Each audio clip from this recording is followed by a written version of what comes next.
ஹீரோயின வீட்ல அமானுஷ்யமா ஏதோ விஷயம் நடக்குது அப்படிங்கிறதுனால பயந்து ஓடி போயிட்டு, இப்ப என்ன பண்ணுவாங்கன்னா, ஹீரோ கிட்ட போய் சொல்லுவாங்க. ஆனா நம்ம ஹீரோ என்ன பண்ணுவாருன்னா, அத கேட்காம நம்ம ஹீரோவும் ஹீரோயின வெளிய போன்னு சொல்லியிருப்பாரு. இப்பதான் என்ன ஆக்சுவல் கதை அப்படின்னு பார்த்தீங்கன்னா, நம்ம ஹீரோவும் கஷ்டப்பட்டு காசுலாம் சேர்த்து வச்சு சொந்தமா வீடு வாங்குறதுக்காக சப் ரிஜிஸ்டர் ஆஃபீஸ் வந்திருப்பாரு. ஆனா அந்த ரிஜிஸ்டர் வந்து என்ன ஆகும்னா, மேற்கொண்டு காசு அதிகமா நம்ம ஹீரோ இருக்கிற பொருட்கள குடுத்து அந்த வீட்டுக்கு கையெழுத்து போடலாம்னு நினைக்கும்போது, அந்த கையெழுத்து பத்திரத்துல வந்து என்ன ஆயிடும்னா, இங்க் கீழ கொட்டிடும். இதனால என்னன்னா, தடங்கல் நம்பர் 1 இருக்கே அப்படின்னு சொல்லிட்டு அதையும் விட்டுருவாரு. அதுக்கப்புறமா திருப்பி கையெழுத்து போடலாம்னு போது கரண்ட் கட் ஆயிடும். 3வது தடவையா அடுத்த தடங்கல் என்னன்னா, சாவியே கீழ விழுந்தனால அத நம்ம ஹீரோவும் கண்டுக்காம என்ன ஆயிடும் அப்படின்னா, இப்ப நம்ம ஹீரோ போயிட்டு ஹீரோயினோட அப்பாட்ட பேசுவாரு. என்ன அப்படின்னா, "இத போல எங்க உன் பொண்ண குடுங்க" அப்படின்னு சொல்லிட்டு.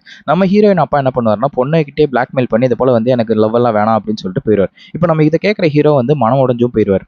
இப்ப அடுத்த நாள் தான் காட்டுவாங்க. என்ன அப்படின்னா, ஹீரோயினும் ரெடியாகி வந்திருப்பாங்க. என்ன அப்படின்னா, ஆக்சுவலா அவங்க அப்பாட்ட பொய் சொல்லிட்டு தான் வந்திருப்பாங்க. இப்ப நம்ம ஹீரோவும் ஹீரோயினும் சந்தோஷமா கல்யாணமும் பண்ணிப்பாங்க. இப்பதான் நம்ம ஹீரோ இருக்கிற வீட்டையும் காட்டுவாங்க. அது வீட்டுக்குள்ள இடி இடிச்சதுனால ஏதோ ஒரு சக்தி வந்து வீட்டுக்குள்ள போற மாரியும் காமிச்சிருப்பாங்க. இப்ப அடுத்த நாள் ஹீரோயின் வந்து வீடு கிளீன் பண்ணிட்டே இருக்கும்போது, என்னமோ வித்தியாசமா கிறுக்கி இருக்கே அப்படின்னு சொல்லிட்டு கபோர்ட நவுத்தி பார்த்தா, அங்க ஒரு வரபரம் இருந்திருக்கும். அவங்க ஹீரோயின் என்ன பண்ணுவாங்கன்னா, ஹீரோக்கு இது போல இந்த வீட்ல யாராவது இருந்தாங்களா அப்படின்னு சொல்லிட்டு இந்த பிக்சர பார்க்க சொன்னா, ஆக்சுவலி வந்து அந்த வீடு வித்தவர் வந்து குழந்தைங்க இருந்துச்சு. ஸோ அந்த குழந்தைங்க கூட ஏதாவது பண்ணியிருக்கலாம்ல அப்படின்னு சொல்லிட்டு, ஏன்னா ஹீரோயின் வந்து நம்பியிருக்கவும் மாட்டாங்க. இப்ப என்ன ஆகுனா, ஹீரோயின் குளிச்சிட்டு இருக்கும்போது திடீர்னு வந்து ஆட்டோமேட்டிக்கா டிவி ஓடிட்டு இருக்கிறதுனால, ஹீரோயின் வந்து பார்த்தா என்னன்னா யாருமே இல்லாம டிவி ஓடிட்டு இருக்கே அப்படின்னு சொல்லிட்டு டிவிய வந்து ஹீரோயின் ஆஃப் பண்ணிட்டு போயிடுவாங்க. ஆனா திரும்பி பார்த்தா மறுபடியுமே டிவி ஓடிட்டு இருக்கும். என்னடா அப்படின்னு சொல்லிட்டு ஹீரோயின் பயந்து போயிருவாங்க. நம்ம ஹீரோயின் ஹீரோ வரதுக்காக வெயிட் பண்ணிட்டு இருப்பாங்க. வந்து உடனே ஹீரோ கிட்ட இந்த விஷயத்த எல்லாம் சொன்னதுக்கு அப்புறமா ஹீரோ என்ன சொல்றாரு அப்படின்னா, "என்னடி பேய் இருக்குன்னு சும்மா என்ன பொய் சொல்றியா?" அப்படின்னு சொல்லிட்டு ஹீரோ தட்டி கழிச்சிட்டு போயிருவாரு.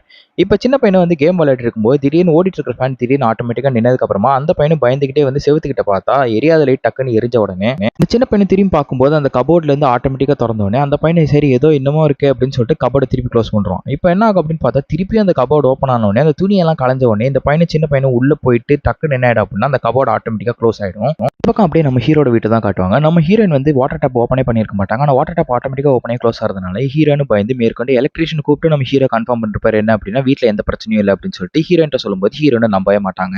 ஹீரோயினுக்கு வந்து மேற்கொண்டு சந்தேகம் இன்னும் அதிகமாக தான் ஆரம்பிக்கும். இந்த சின்ன பையனே வந்து அவங்க அப்பா அம்மா டாக்டர் கிட்ட கூட்டு வந்திருப்பாங்க. டாக்டர் விசாரிச்சு அந்த குட்டி பையனை டாக்டர் கிட்ட ஆமா அங்கிள் இந்த வீட்டுக்குள்ள பேய் இருக்கு அப்படின்னு சொல்லிட்டு சும்மா சொல்ல இந்த பக்கம் ஹீரோக்கு என்னாச்சு ஏதாச்சு அப்படின்னு சொல்லிட்டு தெரிஞ்சுக்கணும் அப்படின்னா நம்ம சேனல் மிஸ்டர் மூவி என்டர்டைன்மெண்ட் மறக்காம சப்ஸ்கிரைப் பண்ணுங்க.